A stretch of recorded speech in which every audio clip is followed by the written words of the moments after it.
президенттин өкүлү. Мен сиздерге кайрылат элем. Мына кечинде журналист Ыдырыс Исаковдун Ошто салыктан качкан элге абдан белгилүү, эч кимди тоготпой калган көпөстөр тууралуу маалымат чыкты. Нормалдуу өлкөдө, мыйзам иштеген өлкөдө мындай чоң журналисттик иликтөөлөргө өкмөт реакция кылыш керек.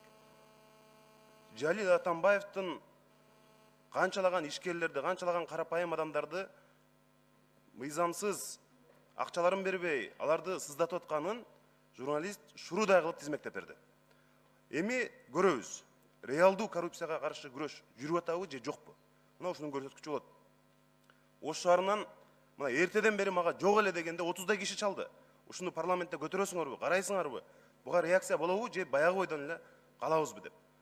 Салыктан мына миллиардтаган салыктарды төлөбөй качып жүрөт дейбиз. Азыркы күндө Кыргызстанда салыкты ким төлөбөйт? Жанаң ушундай көпөстөр, чоңдор, чоң бизнес барлар төлөбөйт. Бир кафе иштеткен, же бир чакан ишканасы бар бечаранын ушинтип салык төлөбөй көрсүнчү. Аны органдар барып алып баса калат. Алардан түрдүү жол менен алардын салыктын төлөтөт.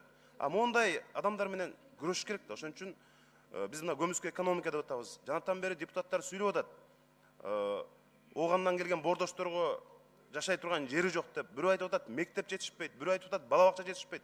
Мына акчаны каяктан табыш керек.